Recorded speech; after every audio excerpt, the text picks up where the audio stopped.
Hello guys, आज के इस वीडियो में हम बात करेंगे कि हमारे घर में जो वोल्टेज आता है वो कभी बहुत लोगों का शिकायत होता है कि वोल्टेज ज़्यादा कम आ रहा है और बहुत लोगों का शिकायत होता है कि वोल्टेज ज़्यादा आ रहा है।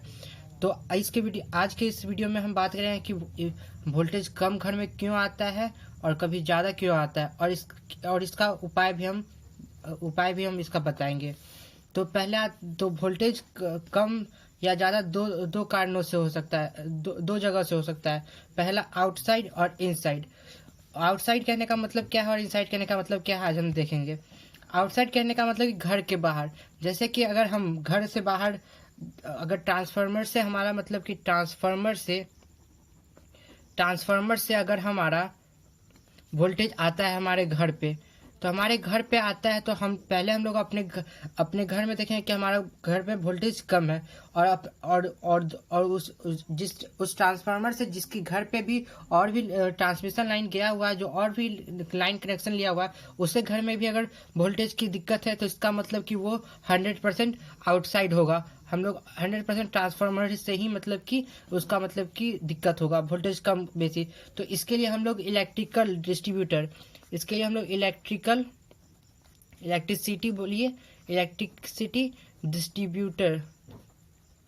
इलेक्ट्रिक डिस्ट्रीब्यूटर को हम लोग कंप्लेन कर सकते हैं। दूसरा है कि कभी कभी होता है कि हमारे एरिया में बहुत ज़्यादा ओवरलोड हो जाने के कारण, दूसरा नंबर है कि हमारे एरिया में बहुत सारा ओवरलोड हो जाने के कारण हमारा वोल्टेज कम भी हो जाता है, या फिर कभी कभी वोल्टेज लोड नहीं हो पाता तो वोल्टेज ज़्यादा भी हो जाता है। इसके लिए भी हम लोग इलेक्ट्रिसिटी डिस्ट्रीब्यूटर को ही कंप्लेन करेंगे। तीसरा पॉइंट है कि जो ट्रांसमिशन लाइन में जो न्यूट्रल होता है और हमारा जो अर्थिंग होता है, इस दोनों का वोल्टेज सेम नहीं होने के कारण भी हमारा वोल्टेज कम ज़्यादा होता है। तो इसके लिए भी हम लोग इलेक्ट्रिक डिस्ट्रीब्यूटर ही को जाकर कंप्लेन करेंगे। चौथा नंबर पॉइंट है हमारा कि हम लोग जानते हैं कि हमारे ट्रांसमिशन लाइन में 3 फेज होता है, RYB। अगर मान के चलिए कि हमारा अगर वाई से कनेक्शन है तो हमारे घर में अगर वोल्टेज कम आ रहा है, लेकिन अगर हम अपने घर के बाहर देखेंगे तो हमारे जो और हम लोग पता करें हैं कि वाई फेज से किसका कनेक्शन है। अगर उनके में भी मतलब कि अगर कनेक्शन जिनके में वाई का कनेक्शन है, अगर उनके कनेक्शन में भी वोल्टेज कम आ रहा है तो इसका मतलब कि वो सिर्फ वाई वाले फेज में दिक्कत है। तो हम लोग इलेक्ट्रिक डिस्ट्रीब्यूटर को बोलेंगे कि हमारे इस फेज में वोल्टेज कम आ रहा है, तो वो फिर इस फेज को ठीक करेगा। पॉइंट नंबर 5 कि हम लोग जानते हैं कि कभी कभी हम लोग का घर में लाइन कैसे आता है, तो ट्रांसमिशन लाइन होता है वहां से हमारे घर पे आता है। तो कभी कभी क्या होता है कि यहाँ पर जो ट्रांसमिशन लाइन से जो हम लोग के घर पे आता है, यहाँ पर लूज कनेक्शन हो जाता है। लूज कनेक्शन हो जाता है तो जिसके कारण हम लोग लूज कनेक्शन कैसे पता कर सकते हैं, तो हम लोगों का जो मीटर होता है, मीटर से पहले एक वोल्टेज मीटर रहता है, ठीक है। तो हम वहाँ पर देख सकते हैं कि हमारा वोल्टेज प्रॉपर आ रहा है कि अगर नहीं आ रहा है तो हमारा जो भी दिक्कत है वो ट्रांसमिशन लाइन पर इस पॉइंट पर कनेक्शन लूज होने के कारण हो जाता है। तो ये हम लोग का आउटसाइड है, जैसे हम लोग घर के बाहर है। अगर हम लोग घर के अंदर पता कैसे करेंगे कि हम लोग का दिक्कत है कि नहीं। पहला नंबर पॉइंट कि हम लोग के घर में 2 वायर आता है, पॉजिटिव और न्यूट्रल, ठीक है।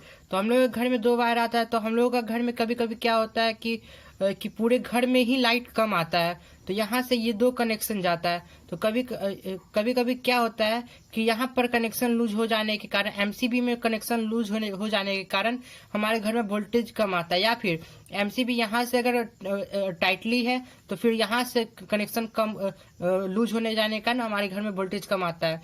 या फिर कभी कभी ऐसा भी होता है कि कभी कभी जो भी हम लोग का घर में वायर जो जाता है वो कभी कभी स्पार्क के कारण वहाँ पे कार्बन हो जाता है।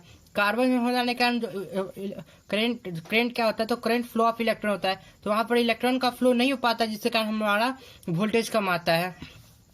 तो ये हमारा हो गया फर्स्ट नंबर की कनेक्शन लूज के कारण। दूसरा नंबर के स्पार्क के कारण हो जाता है, कार्बन आ जाता है इसके कारण।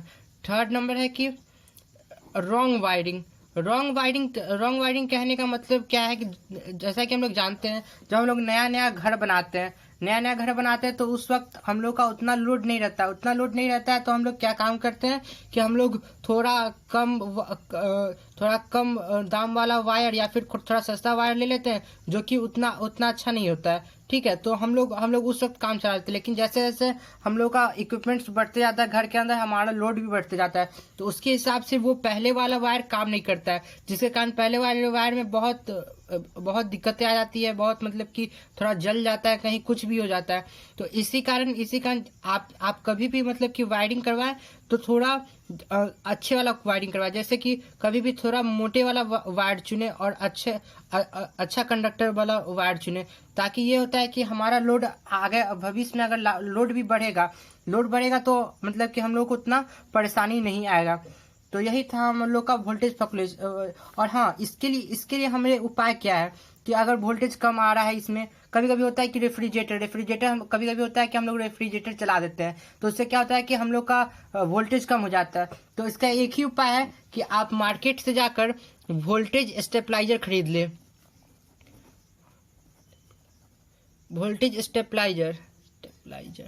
हाँ, वोल्टेज स्टेबलाइजर खरीद ले, ताकि हम लोग उसको कनेक्ट कर सके, और कनेक्ट करके हम लोग अपने रूम का या फिर अपने हाउस का हम लोग अपने वोल्टेज को कंट्रोल कर सकते हैं। बस आज की वीडियो में यही सब कारणों की वजह से हम लोग के घर में वोल्टेज कम ज़्यादा होता है।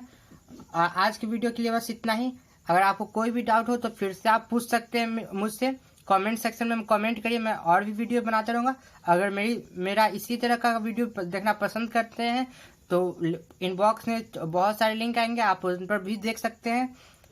अगर मेरा वीडियो पसंद आया तो लाइक भी कर दीजिएगा, शेयर कर दीजिएगा और सब्सक्राइब भी कर दीजिएगा। Thank you.